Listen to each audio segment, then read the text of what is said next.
आप देख रहे हैं तनाजुर फर्रुख सुहेल गोइंदी के साथ। अस्सलाम वालेकुम नाजरीन, मैं हूं फर्रुख सुहेल गोइंदी। पाकिस्तान की सियासत में ख़ानदान, मरूसी सियासत और पर्सनालिटी कल्ट आपको देखने में आ रही है, लेकिन 60 और 70 की दहाई तक नज़रियाती सियासत अपने अरूज पर थी। आज भी कुछ लोग ऐसे हैं जो तसलसल के साथ नज़रियाती सियासत करते चले आ रहे हैं। हमारे आज के मेहमान एक ऐसी शख्सियत हैं जो पिछली 6 दहाइयों से अपने नज़रियात पर कारबंद हैं और सियासी अमल में तसलसल के साथ शरीक हैं। आपका तारुफ करवाता हूँ जनाब आबिद हसन मिंटो साहब, सदर नेशनल वर्कर्स पार्टी हैं। अस्सलाम वालेकुम, कैसे हैं आप? बहुत शुक्रिया। बहुत मिंटो साहब, पाकिस्तान में बाएं बाजू की सियासत यानी कि सोशलिस्ट सियासत की क्या तारीख है?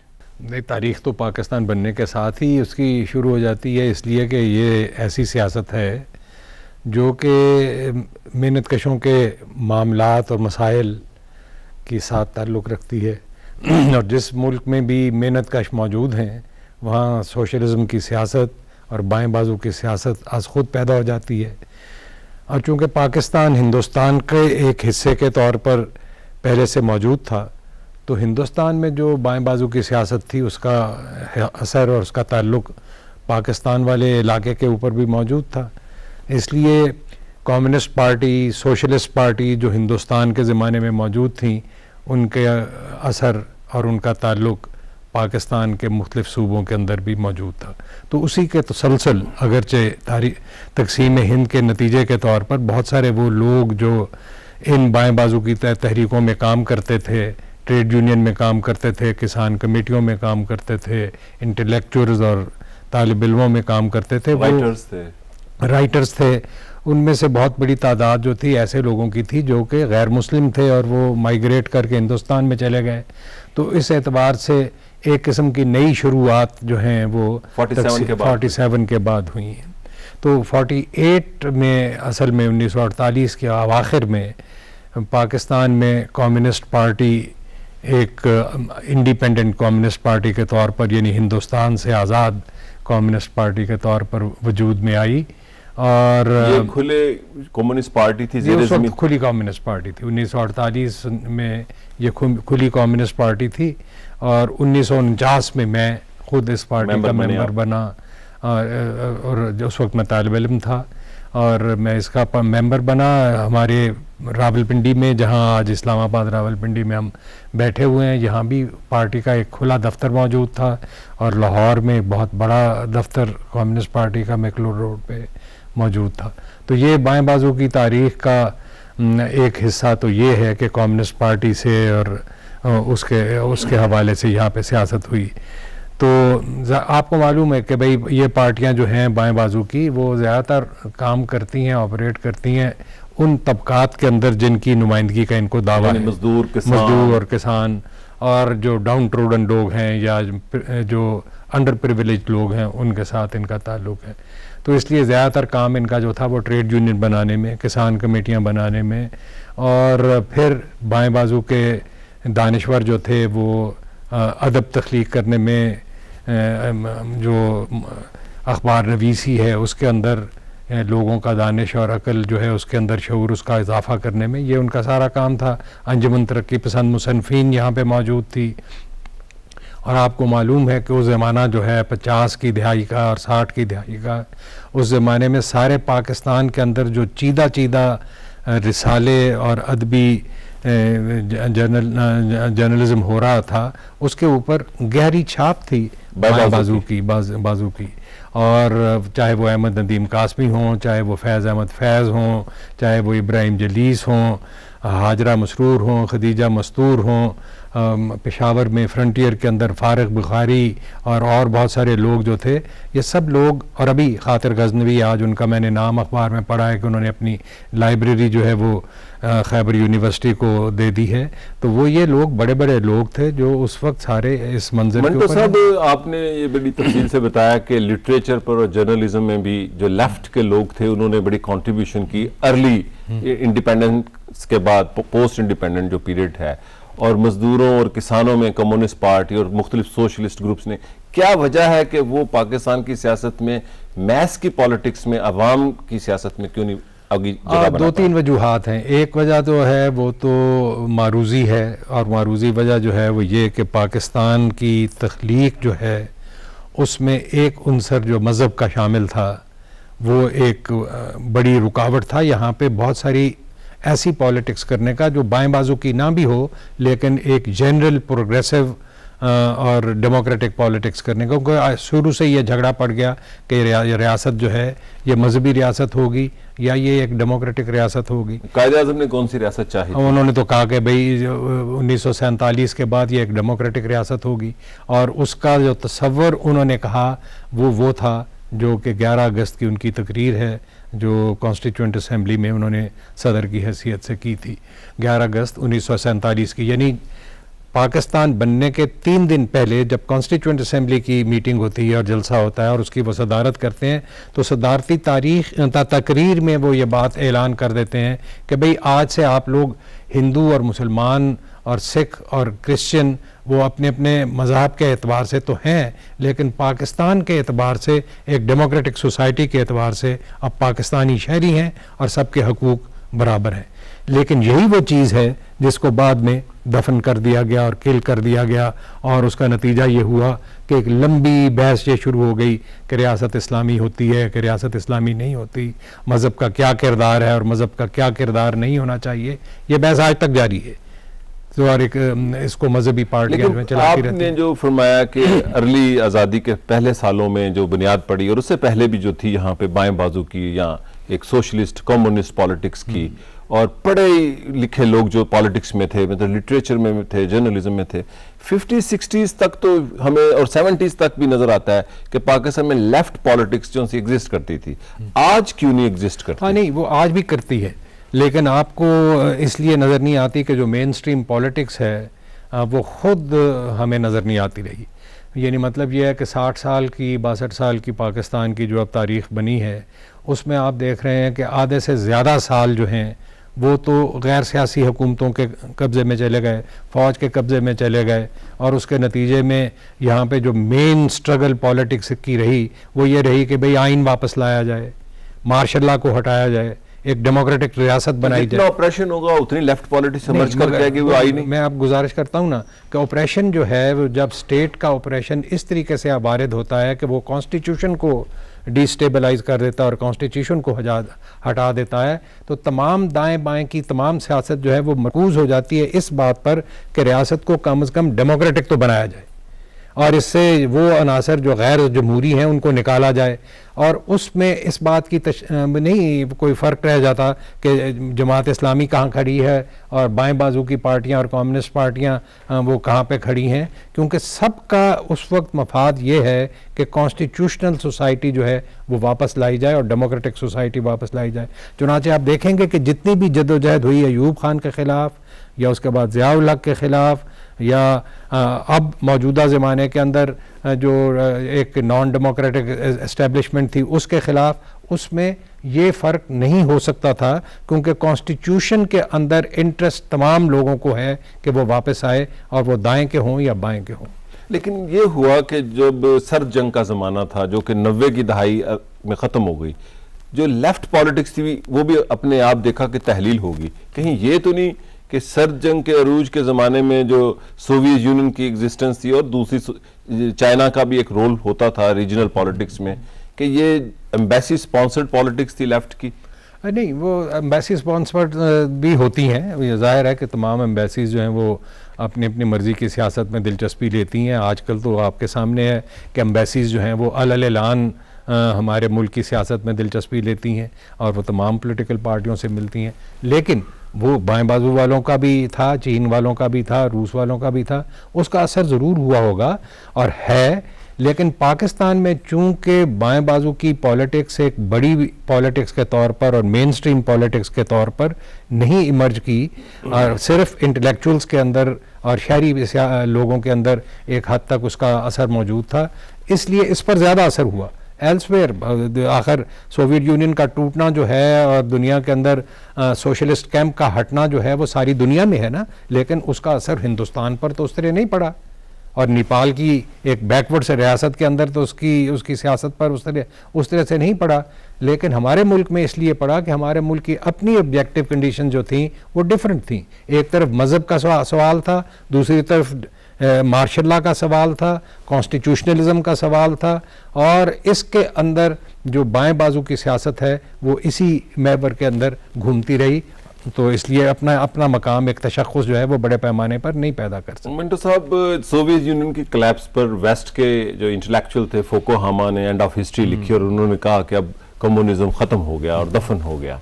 और पाकिस्तान में भी जो मजहबी लोग थे, हमीद गुल साहब आपके अब APDM में साथी हैं, वो कहते हैं कि हमने सोवियत यूनियन को शिकस्त दी। क्या सोवियत यूनियन को हमीद गुल और उनके साथियों ने शिकस्त दी या सोवियत यूनियन किसी अपनी इंटरनल कॉन्ट्राडिक्शन से टूटा? हाँ नहीं, वो बहुत सारी वजूहात हैं। सोवियत यूनियन के इंटरनल कॉन्ट्राडिक्शंस भी ज़रूर यकीनन मौजूद हैं, इसलिए कि सोशलिस्ट निज़ाम को चलाने के अपने कोई मारूजी कवानीन हैं। अगर आप उन कवानीन के मुताबिक अमल नहीं करेंगे, बैनुल अक़वामी हालात को उन कवानीन के मुताबिक जांचेंगे नहीं और उस तनाज़ुर में अपनी रियासत को आप आगे बढ़ाने की कोशिश नहीं करेंगे, तो इससे फ़र्क पड़ता है।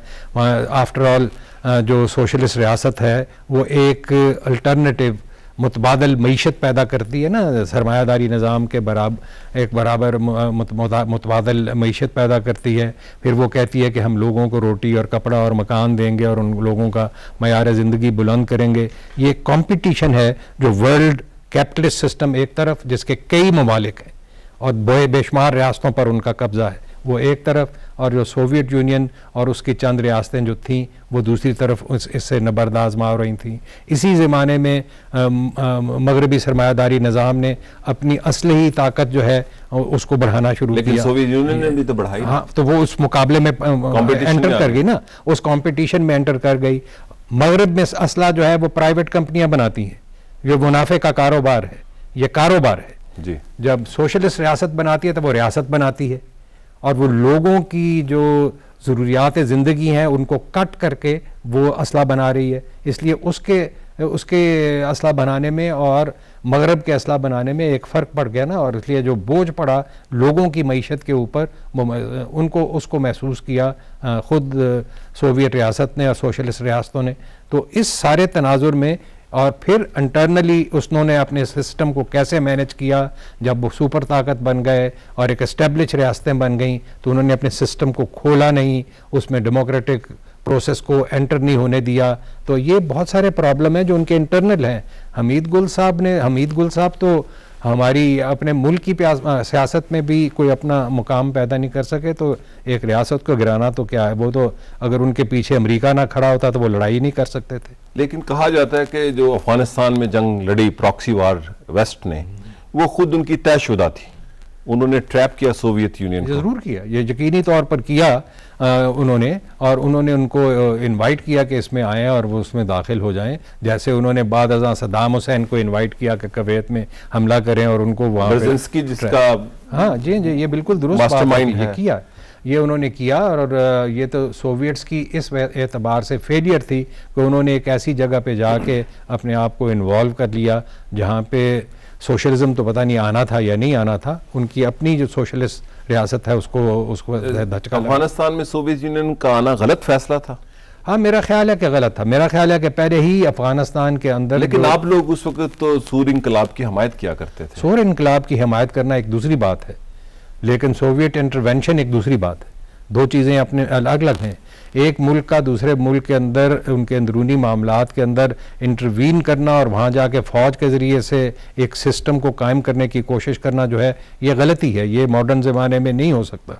अलग सौर इनकलाब जो वो दुरुस्त था, उसको अपनी बुनियादों पर कायम होना चाहिए था और उसको अपने अवाम के दरमियान अपनी मकबूलियत को साबित करने वो इम्पोज किया गया था। जो इम्पोज तो नहीं किया गया, क्योंकि सौर इनकलाब होने के वक्त तो सोवियत यूनियन का कोई दखल नहीं था। वो तो हुआ तो खुद लाया, वो तो हुआ इंटरनल, क्योंकि फौज के अंदर भी PDPA जो उनकी पॉलिटिकल पार्टी थी उसके इन्फ्लुएंस मौजूद था, और कुछ शहरी इलाकों के अंदर भी उनका इन्फ्लुएंस मौजूद था।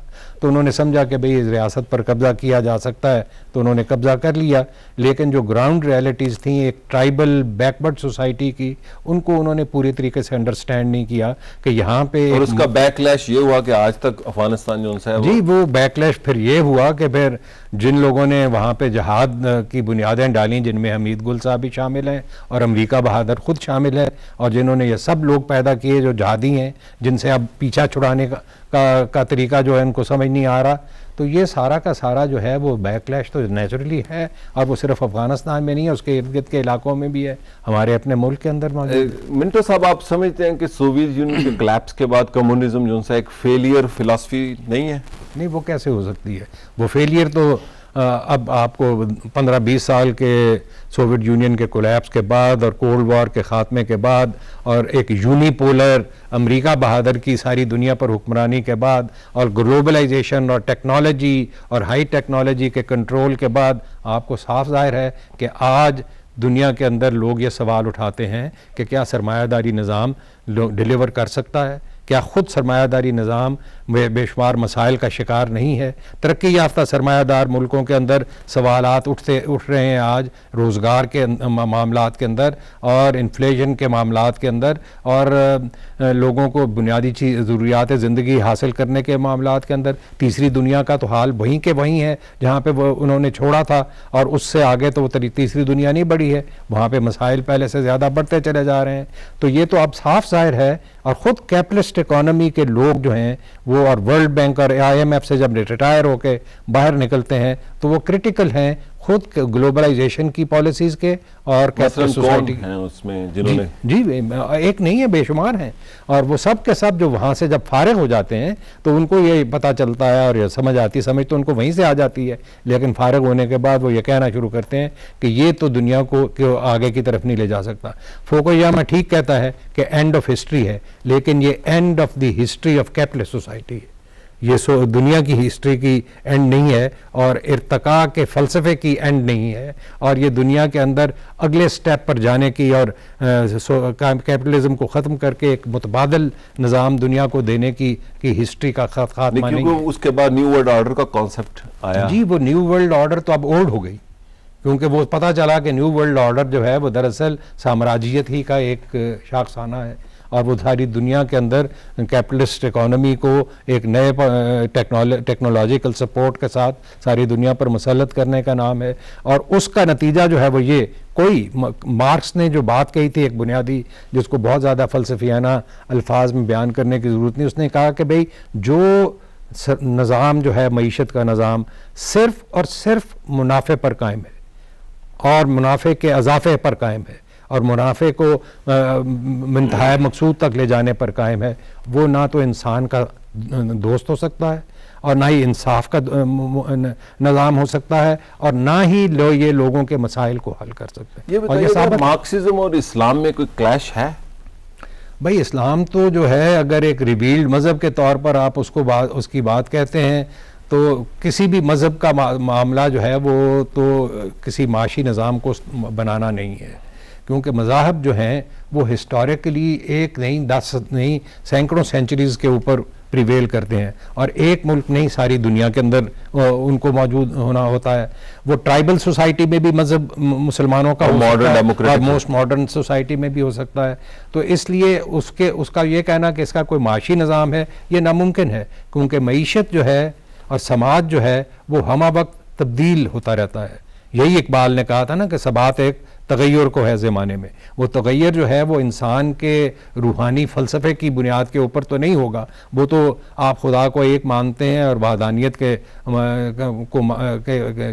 क्या आप के परस्तार हैं तो वो आप और आपकी तमाम सेमेटिक रिलीजन जो हैं वो वही मानते चले आएंगे और वो उनका रूहानी एक तसव्वुर है। लेकिन जब आप समाज की तरफ जाएंगे तो आपको अपने समाज में जो फैली हुई सवालात हैं उनका जवाब देना पड़ेगा और ये जवाब मुल्कों में अलग अलग होगा और ये जमात अहद बाहद अलग अलग होगा। ये अगर आप जागीरदारी ज़माने के अंदर रह रहे हैं तो आपका सवाल है जागीरदारी को ख़त्म करना, बादशाहत को तोड़ना। ये एक सवाल जो है वो ये मज़हब तो नहीं इसको दे रहा, वो उससे भी मेरा थोड़ा सा एक डिफरेंस ऑफ ओपिनियन है।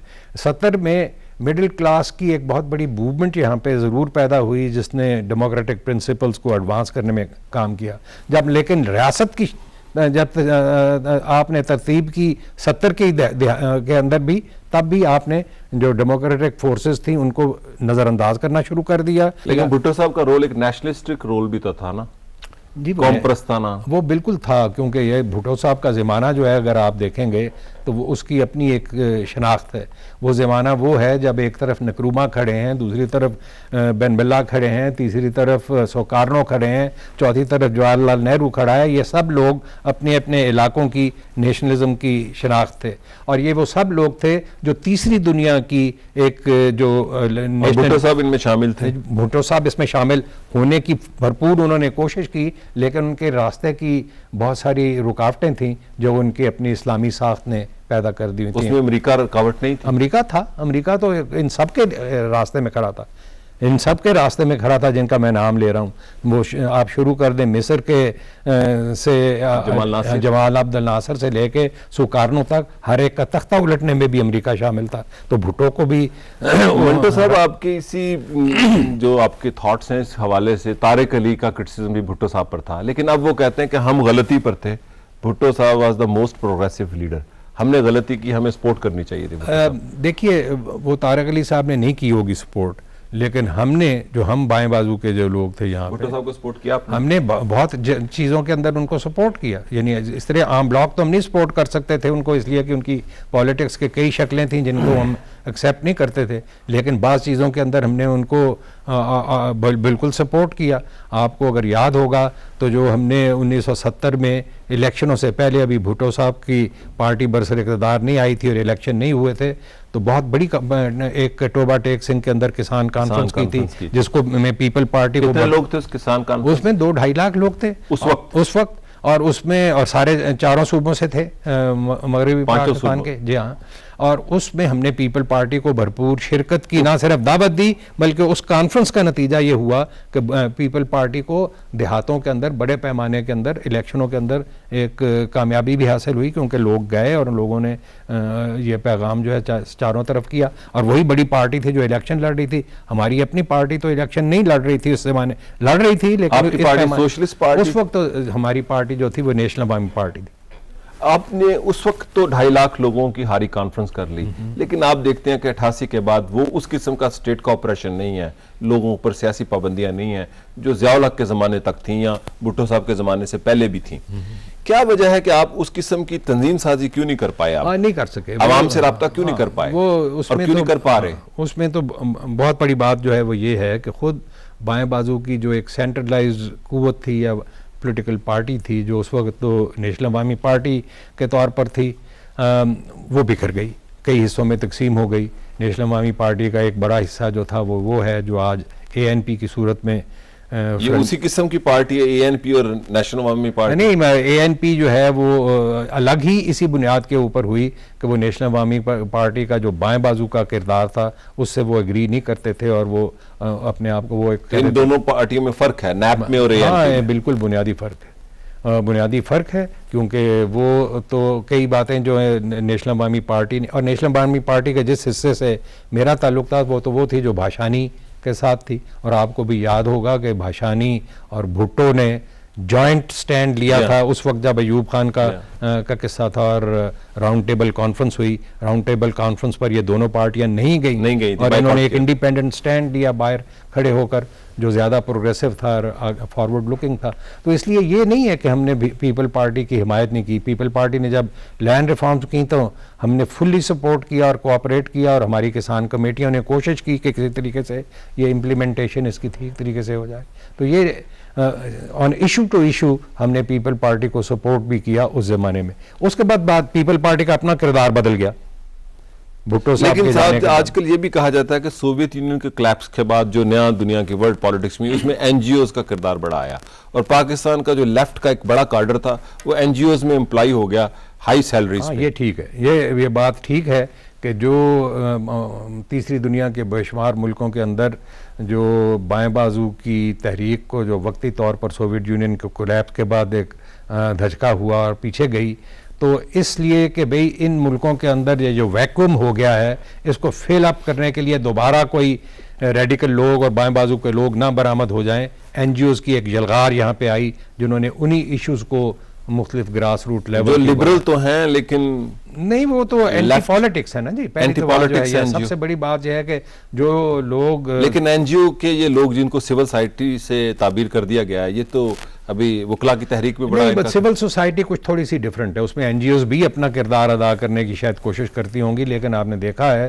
कि आम लोग, सारी एनजीओज उसमें नहीं जाती, उनके स्टाफ के लोग जाते हैं। हाँ, उनके स्टाफ के लोग जाते हैं, इसलिए कि ये लोग वही हैं जो पहले ज़माने से पॉलिटिक्स के सीखे हुए हैं और ये अब दोबारा। मिंटो साहब, आप जब सुप्रीम कोर्ट बार एसोसिएशन के सदर मुंतखब हुए, मियां नवाज शरीफ साहब उन दिनों प्राइम मिनिस्टर थे, उन दिनों कॉन्फ्लिक्ट पैदा हुआ था मियां साहब का जुडिशरी के साथ, और उस कॉन्फ्लिक्ट में देखा कि जो सुप्रीम कोर्ट के चीफ जस्टिस सज्जाद अली शाह थे, उनके साथ 3-4 जजेस रह गए और 2 सुप्रीम कोर्ट एक किस्म की बन गई, कुछ आज किस्म की सूरत हाल थी। वो क्या, उसमें क्या मियां साहब क्या चाहते थे, उसका क्या?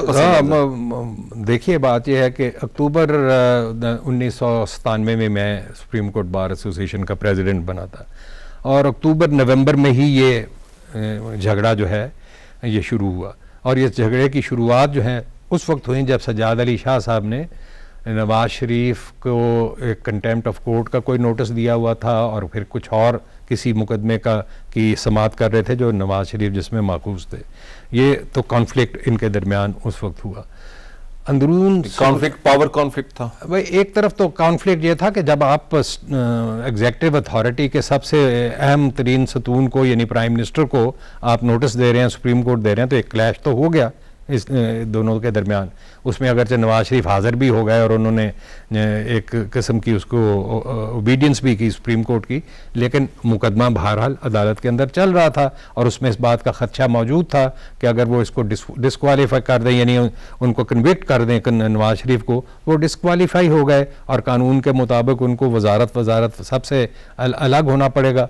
तो ये एक कॉन्फ्लिक्ट तो वहाँ पे उस वक्त इमर्ज किया, लेकिन एक लार्जर कॉन्फ्लिक्ट था जो मुझे बाद में जाके वहाँ पे मौजूद पता चला। वो ये, आप सालिस का किरदार भी कर रहे थे। मैं कुछ 2 दिन सालिस का किरदार तो मैंने 2 दिन किया, क्योंकि तीसरे दिन मुझे ये मालूम हुआ कि इससे पहले ये किरदार अदा करने के लिए पार्टियां जो हैं वो जहांगीर करामत साहब के पास जाती रहीं जो उस वक्त जर्नैल थे और कमांडर इन चीफ थे, तो वो फेल हो गए या वो भी नहीं सुलह करा सके, क्योंकि सुलह नहीं हो सकती थी।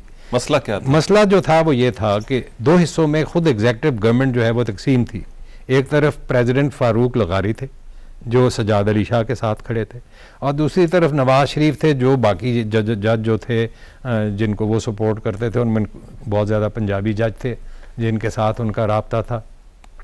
तो ये 2 अदालतें तो बनी इसलिए, और अदालत के अंदर जो कशमकश थी वो ये थी कि सज्जाद अली शाह को जब बेनज़ीर भुट्टो साहिबा ने चीफ जस्टिस लगाया था तो वो कई जजों को सुपरसीड करके लगाया था।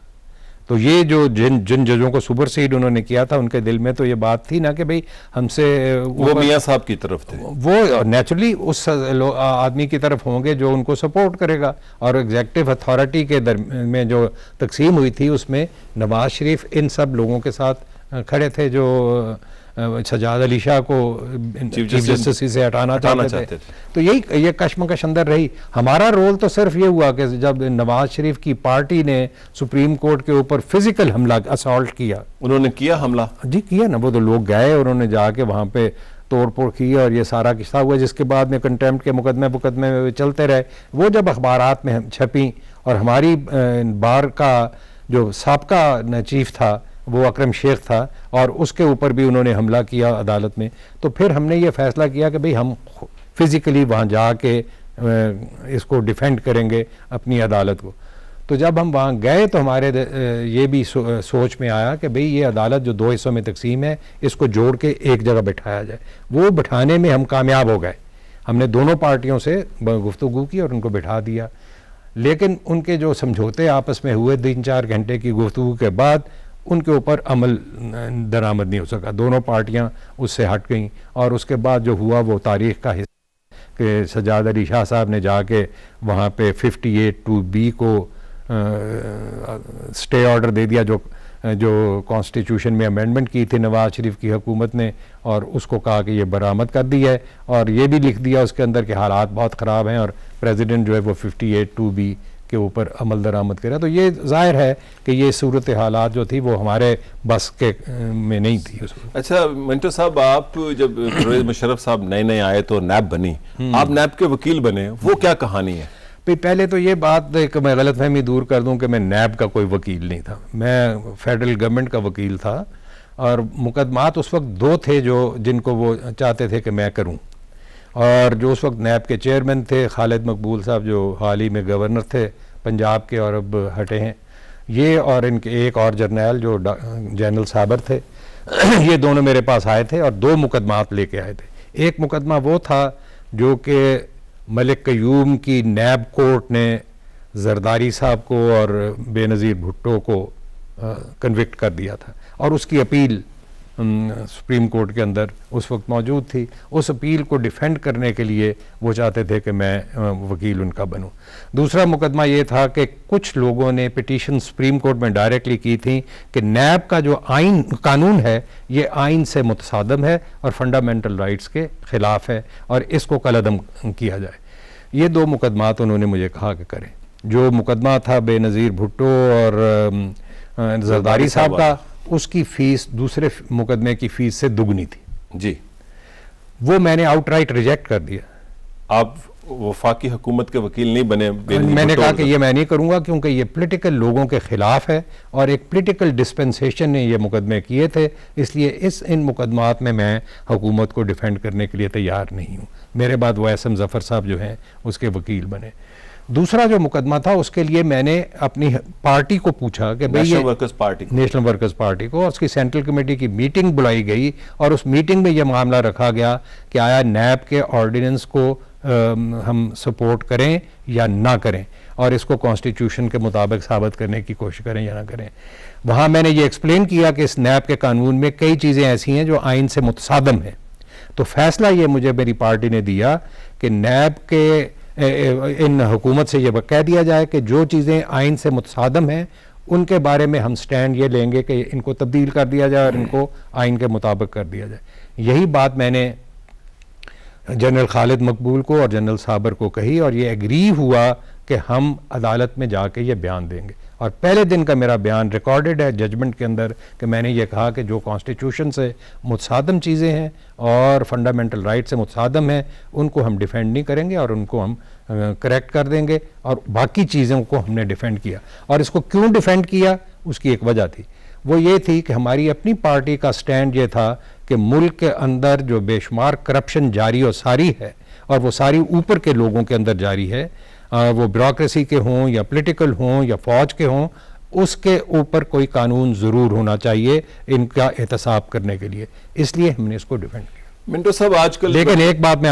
आपको ये भी बता दूं कि ये सारा कहने के बाद मैं ये समझता हूँ कि शायद मुझे ये मुकदमा नहीं करना चाहिए था, क्योंकि हाँ इसलिए कि भाई एक फ़ौजी हुकूमत थी और वो नैब का ऑर्डिनेंस जारी कर रही थी और ये मुझे अंदाज़ा होना चाहिए था कि ये फ़ौजी हुकूमत अपने मकासद के लिए इसको इस्तेमाल की। तो ये इसलिए मैं समझता हूँ कि ये ना करते तो ज़्यादा बेहतर था, अगरचे असूली इसमें कोई बहस नहीं थी। मिंटो साहब आज का जुडिशरी का इशू बड़ा हॉट टॉपिक है 1 साल से, और अब इसमें देखा है जो 2 पॉलिटिकल फोर्सेस हैं, जो कोलिशन पार्टनर्स भी हैं, उनका मौक़िफ़ मुख्तलिफ है उनकी रेस्टोरेशन पे। आप क्या समझते हैं कि जजेस की बहाली किस जरिए से हो सकती है? जजेस की बहाली तो उस दिन हो जानी चाहिए थी जिस दिन के हमारे जो लेजिस्लेटर्स हैं यानी members of the national assembly हैं, इन्होंने असेंबली में जाके ओथ टेकिंग की थी। ओथ टेकिंग आपको याद है कि किस तरीके से हुई। उन्होंने कहा कि ये जो हमारे सामने कॉन्स्टिट्यूशन रखा गया है ये 3 नवंबर की एमरजेंसी का कानून है और इस पर हम ओथ नहीं लेते, और इस पर बगैर कोई लंबी चौड़ी बहस के वो आइन वहाँ से हटा दिया गया। और फिर 1973 का आइन बगैर एमरजेंसी की प्रोविजंस के उनके सामने रखा गया जी। और उस पर ओथ ली गई ठीक है ना जी। ये उनकी असर्शन थी एमरजेंसी के मुखालिफ, ये उनका अपनी जो नई असेंबली थी उसकी ताकत का इजहार था। उस ताकत का इजहार जो है, अगला कदम ये होना चाहिए था कि चूंकि हमने एमरजेंसी की तमाम कवायद को रिजेक्ट कर दिया है और उसके नतीजे में जो जजेस निकाले गए हैं वो भी खुद ब खुद ये गलत हो जाते हैं, इसलिए हम आज इस वक्त ये रेजोल्यूशन पास करते हैं कि ये सारे के सारे जज वापस हों। बिल्कुल ये लेकिन जो नए जज पीसीओ के तहत आए हैं वो वहीं रहे, वो ये कोई ऐसा अजीब बात नहीं है। ये बहुत इसका ऊपर हमारे लॉ मिनिस्टर भी और हमारे बहुत सारे दूसरे लोग जो हैं वो इशू रेज करते हैं कि कोई पहली दफ़ा तो दुनिया में ये वाक़या नहीं हो रहा कि गलत जज अपॉइंट हो गए, उन्होंने फैसले भी कर दिए, मुकदमे भी चल गए, 4, 5, 6 महीने के बाद उन ये पता चला कि ये गलत जज हो गए हैं और ये इन सब को फिर वापस कर दिया गया। ये ऐसा नहीं, ऐसा हमारे मुल्क में भी हुआ। जब जजेस केस हुआ जिसका बहुत जिक्र किया जाता है, तब यही हुआ कि ये गलत जज लगा दिए गए हैं, इनको सबको फारग कर दिया जाए और एक लंबी तादाद जजों की फारग की गई। जो उन्होंने मुकदमे किए थे वो सारे फारग नहीं किए गए, क्योंकि ये हमारे ये एक एस्टेब्लिश लॉ है कि अगर एक गलत जज भी लग गया और उसने कुछ काम कर दिए जो कि पास्ट एंड क्लोज ट्रांजैक्शंस हो गई और फैसले हो गए, तो उनको हम अपसेट नहीं करते। मिंटो साहब, आपकी पार्टी 22 जमातों के इत्तेहाद में शामिल है, एपीडीएम, जिसने इलेक्शन का बाइकआउट किया, और ये कोई पीएनए लगता है कि नया किस्म का आ गया। अरे भाई, जिसमें राइट विंग भी है, लेफ्ट विंग भी है। नहीं, तो पीएनए में तो लेफ्ट विंग नहीं था। पहले तो एक बात मैं आपको बता दूं, पीएनए में कोई लेफ्ट विंग पार्टी नहीं। मजारी साहब की पार्टी थी ना, एक सेकुलर पार्टी थी। नहीं तो सेकुलर थी, लेफ्ट विंग नहीं थी। पहले तो मैं इसीलिए मैंने एम्फसाइज करता हूं, उसके अंदर लेफ्टिस्ट तो थे मजारी साहब की पार्टी की। नहीं, मजारी और वली खान की जो नेशनल अवामी पार्टी थी, उसका दूसरी नेशनल अवामी पार्टी से जो इख्तलाफ राय हुआ और वो अलग हुए, उसकी एक बुनियाद ही ये थी कि जो नेशनल अवामी पार्टी भाषानी थी वो अलल ऐलान एक प्रो सोशलिस्ट और बाएं बाजू की पार्टी, सेकुलर और राइट विंग की पार्टी। सेकुलर जरूर थी, सेकुलर तो जरूर, मैं एएनपी को मानता हूं और इनकी जो नेशनल अवामी पार्टी है उनको भी मानता हूं, डेमोक्रेटिक भी उनको तो लेकिन ये पीडीएम नया पीएनए तो नहीं है? नहीं, बिल्कुल भी नहीं है। देखिए भाई, उसमें पहले तो ये है कि उन्होंने क्या ऐसा काम किया। पीएनए ने कहा कि हम निज़ाम शरीयत यहाँ पे लगाएंगे, एक मजहबी रियासत बनाना चाहते हैं, और ये सारी बातें उन्होंने कही। एपीडीएम ने क्या कहा? एपीडीएम ने तो इलेक्शन का बाइकआउट किया। नहीं, इलेक्शन का बाइकआउट करना तो एक डेमोक्रेटिक प्रोसेस है ना, इलेक्शन में जाना डेमोक्रेटिक है, इलेक्शन का बाइकआउट करना भी डेमोक्रेटिक है। एपीडीएम ने तो कहा कि जो डिक्लेरेशन दिया कि फौज और उसकी बाकियात को ना सिर्फ ये कि यूं इस वक्त जिस तरह क्यानी साहब ने कहा कि हम इनको सिविल ओहदों से वापस ले जाएंगे, इससे ज़्यादा सेकुलर, डेमोक्रेटिक और प्रोग्रेसिव अंडर द सर्कमस्टांसेस क्या एक डिक्लेरेशन हो सकता है?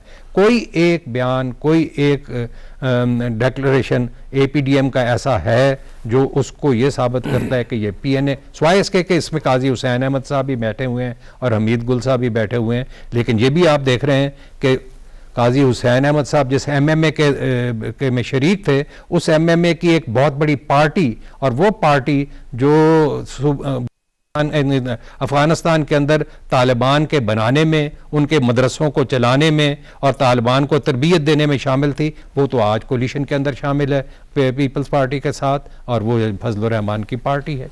मिंटो साहब, आपकी पार्टी एक सोशलिस्ट पार्टी है और आपकी सियासत पूरी उम्र एक सोशलिस्ट पार्टी रही है। आज एपीडीएम में है और वहां पर एक पार्टी है जमात इस्लामी, जो कि कोल्ड वार के बाद जिसको हम देखते हैं कि वो एक एंटी अमेरिकन स्टैंस लेती है। आपका एंटी इंपीरियलिस्ट और उनका जो एंटी अमेरिकन स्टैंड है, उसमें क्या फ़र्क है या कहाँ मसला? उसमें तो बुनियादी फ़र्क है ना जी, कि हमारा तो एंटी इंपीरियलिज्म जो है वो कोई अमेरिका की वजह से नहीं है। हमारा तो इस वजह से है कि जो सरमायादारी निज़ाम दुनिया में मौजूद है, उस सरमायादारी निज़ाम की जो एक्सटेंशन पहले कलोनियलिज्म में हुई और साम्राज्य के अंदर हुई, फिर फाइनेंस कैपिटल में हुई और आज ग्लोबलाइजेशन में हुई, हम तो असूलन उस सरमायादारी निज़ाम के ख़िलाफ़ हैं। ये लोग जो हैं ये मार्केट के खिलाफ तो नहीं है, मार्केट इकोनॉमी, हाँ, ये तो मुनाफे के खिलाफ तो नहीं है। ये कैपिटलिज्म पे यकीन रखते हैं, आप नहीं रखते? उनको तो बिल्कुल, उनका तो बुनियाद ये है ना कि मार्केट होनी चाहिए, मुनाफा होना चाहिए, ये तो उनका है। लेकिन आप अमेरिका जागीरदारी निज़ाम के उस तरह खिलाफ तो नहीं, जागीरदारों के खिलाफ शायद होंगे जहाँ उनके साथ इलेक्शन वो लड़ते होंगे, लेकिन जागीरदारी निज़ाम के सच तो वो खिलाफ नहीं है। ज़मीन को किसानों में डिस्ट्रीब्यूट करने के हक में तो नहीं है। वो तो ये नहीं चाहते कि इस मुल्क के अंदर एक समाजी इनकलाब इस किस्म का बर्पा हो जिसमें ये मुनाफाखोरी का उनसर जो है इसको आइसोलेट किया जाए और इसको निकाला जाए। तो तो ये तो एक बुनियादी झगड़ा है। लेकिन आप अमेरिका के अफगानिस्तान में इंटरवेंशन, इराक में इंटरवेंशन और फिर अब ट्राइबल एरिया में इंटरवेंशन के तो खिलाफ है ना? जी जी बिल्कुल खिलाफ है। हम तो किसी मुल्क को दूसरे मुल्क के अंदर जाके इंटरवीन करने का हक नहीं देते, हत्ता कि इस बुनियाद पर भी हक नहीं देते कि आपके मुल्क में 9/11 हुआ था और उसमें 3, 4, 5 आदमी ऐसे निकल आए जो आपके ख्याल में अफगानिस्तान में छुपे हुए थे। आपने अफगानिस्तान में उन छुपे हुए आदमियों को निकालने की भी कोशिश कर ली, मार पिटाई भी उनकी कर दी और तबाह व बर्बाद कर दिया सारा अफगानिस्तान और इराक। लेकिन नेट रिजल्ट जो है वो ये है कि 9/11 से लेके आज तक अमेरिका की सॉइल पर तो कोई दूसरा वाकया नहीं हुआ, हमारे मुल्कों के अंदर वो दंदनार है। इसकी क्या वजह है? यहाँ वायलेंस क्यों बढ़ गया 9/11 के बाद? 9/11 वायलेंस तो बढ़ने के नतीजे वजूहात तो बहुत सारे हैं, लेकिन सबसे पहले तो ये देखिए ना कि अमेरिका और उनके हवारी जो हैं वो इराक में और अफगानिस्तान में जब आके बैठे हैं तो वो अब सिर्फ 9/11 की बाकियात को ख़त्म करने के लिए बैठे हुए हैं कि यहाँ तेल और गैस के जो ज़खायर हैं उनके ऊपर कब्जा करने के लिए बैठे हुए हैं और चीन के खिलाफ एक हसार बनाने के लिए बैठे हुए हैं और सेंट्रल एशिया की शाहराहों के ऊपर कब्जा करने के लिए बैठे हुए हैं। ये तो सब के सब तो बड़ा नाराज होगा हिंदुस्तान, पाकिस्तान और चाइना का जो गैस का वो अलल ऐलान है, वो तो कहता है और उसने काफी दिन तक हिंदुस्तान को रोके रखा इस बात पर कि वो इस नेगोशिएशन में शामिल ना हो। ये तो साफ जाहिर है, ये तो आप जानते हैं, हम सब जानते हैं। तो ये तो अमेरिका की जो इस वक्त सारा कार्रवाई है वो दहशतगर्दी के नाम पर तो दरअसल वो अपनी एक ग्लोबलाइजेशन की इकनॉमिक्स जो है उसको रीइंफोर्स करता है। दहशतगर्दी बीच में आ गई, अब इस दहशतगर्दी को खात्मा करने के जो तरीके वो इख्तियार करते हैं वो सिर्फ मार कुटाई और इस तरीके से करते हैं। भाई आप अब कितने सालों से बैठे हुए अफगानिस्तान में, डेवलपमेंट क्या किया आपने अफगानिस्तान में? असला जितने पैसों का खर्च किया है उससे आधे पैसों की आपने वहां पे डेवलपमेंट वहां पे की है। इसी तरीके से इराक के अंदर क्या आपने उसको रिकंस्ट्रक्ट करने की और डेवलपमेंट करने की कोशिश की है? तो ये तो उनका नुक्ता नज़र ही नहीं है कि इन मुल्कों को उठा के बना के एक नए शुरुआत इसकी की जाए और ये मॉडर्न लाइफ के अंदर एंटर कर सकें, ये इनका नुक्ता नज़र नहीं है। वो तो ये कहते हैं कि ऐसे ही रहें और हम यहाँ पे दंदनाते रहें और जो इनके ज़खायर हैं और जो इनकी मादनियात हैं उन पर हमारा कब्जा है। मिंटो साहब, पाकिस्तान में एक हकीकी जमहूरियत कैसे कायम की जा सकती है? आप एक सियासी रहनुमा भी हैं, आप दानश्वर भी हैं, आपका कलम से भी बड़ा ताल्लुक है, मुताले से बड़ा ताल्लुक है, एक 60 साल का एक्सपीरियंस है। आपका क्या एसेंस है पूरी स्ट्रगल का कि पाकिस्तान में रियल डेमोक्रेसी कैसे स्टैब्लिश की जा सकती है? मैं हकीकी का तो नहीं मैं कोई यकीनी तौर पर आपको वादा कर सकता, बेहतर जमहूरियत का मैं कर सकता हूँ, क्योंकि हकीकी के ऊपर तो बहुत झगड़े पड़ जाएंगे कि हकीकी जमहूरियत होती क्या है क्या नहीं होती। बेहतर जमहूरियत जो है वो एक ऐसे मुल्क में जिस मुल्क की 60% से ज़्यादा आबादी आज भी देही ज़िंदगी बसर करती है और देही ज़िंदगी में वो फ्यूडल स्ट्रक्चर्स के मातहत है। यहाँ बहुत झगड़ा पड़ा कि फ्यूडलिज्म है या नहीं है। हमारे इस बहस के लिए सिर्फ इतना ही काफ़ी है कि बड़ी जिम्मेदारियों के कब्जे में है, उसको फ्यूडल कहें या ना कहें वो एक टेक्निकल बात है, बड़ी जिम्मेदारियों के कब्जे में है। ट्राइबल है और फ्यूडल है जिसको मैं कहता हूँ कि बड़ी जिम्मेदारियों के कब्जे में है। उनकी अपनी ही ज़िंदगी बसर करने के तरीके हैं, उनकी अपनी ही जेलें होती हैं, उनके अपने ही कवानीन हैं, उनके अपने ही जिरगे हैं, उनके अपने ही कानून हैं, कारोकारी और ये और वो और ये सब जो माइयाँ पैदा होती हैं हमारी, जिनको हम निकाल के NGOs के हवाले कर देते हैं और जो खुद NGO चलाना शुरू कर देती हैं, ये सब इसी समाज की और इसी ज़मींदारा निज़ाम की देन है। जब तक ये गैर हाजिर ज़िम्मेदारियाँ और हाजिर ज़िम्मेदारियाँ, बड़ी ज़िम्मेदारियाँ ख़त्म नहीं होंगी और तकसीम ज़मीन की लोगों के अंदर नहीं होगी, जिनके हाथ में पैसा आएगा और वो खुद कफालत कर सकेंगे और खड़े हो सकेंगे अपने, तो वो वोट क्या देंगे? वोट तो वो वही देंगे जो उनका जागीरदार कहता है या उनका सरदार कहता है, उसके मुताबिक कहेंगे। हम तो यहाँ ये भी कर देते हैं कि 50% आबादी औरतों की जो है उसको फैसला करके बड़ी बड़ी पॉलिटिकल पार्टीज ये कह देती हैं कि आप इनका वोट नहीं होगा। वो इसीलिए कि ये जो बैकवर्ड फ्यूडल स्ट्रक्चर्स हैं इनका इन्फ्लुएंस इतना बड़ा है और उसके साथ साथ इनके इन्फ्लुएंस के साथ साथ मज़हब का इन्फ्लुएंस वो इन्हीं की वजह से होता है, क्योंकि वो जो मौलवी हैं और वो सो कॉल्ड जो, यानी आप बड़ी जिम्मेदारियों को ख़त्म करके ज़मीनें जो सी हारियों किसानों में तकसीम करके एक पाकिस्तान में बेहतर जमहूरियत लाई। जी बिल्कुल, क्योंकि 60% आज़ादी जो अवाम है उनकी आबादी की जो को आज़ाद करने का एक तरीका ये है और जमहूरियत का पहला कदम जो है कि लोगों को आज़ाद किया जाए। मिंटो साहब, बड़ी मेहरबानी, आप तशरीफ़ लाए और पाकिस्तान की सियासत, पाकिस्तान में बाएं बाजू की सियासत, पाकिस्तान में अवामी सियासत को आपने ज़ेर बहस लाया और हमारे नाजरीन को आगाह किया कि पाकिस्तान के सियासी मसाइल और उनका हल क्या है। आपका शुक्रिया। नाजरीन, ये थे Abid Hasan Minto, national workers party के सदर, पाकिस्तान में बाएं बाजू की तहरीक का एक नुमाया नाम, जो पिछली 6 दहाइयों से अवामी हकूक़ की सियासत अपने तरक्की पसंदाना नज़रियात के हवाले से कर रहे हैं। और इसी के साथ हमें इजाज़त दीजिए। शुक्रिया।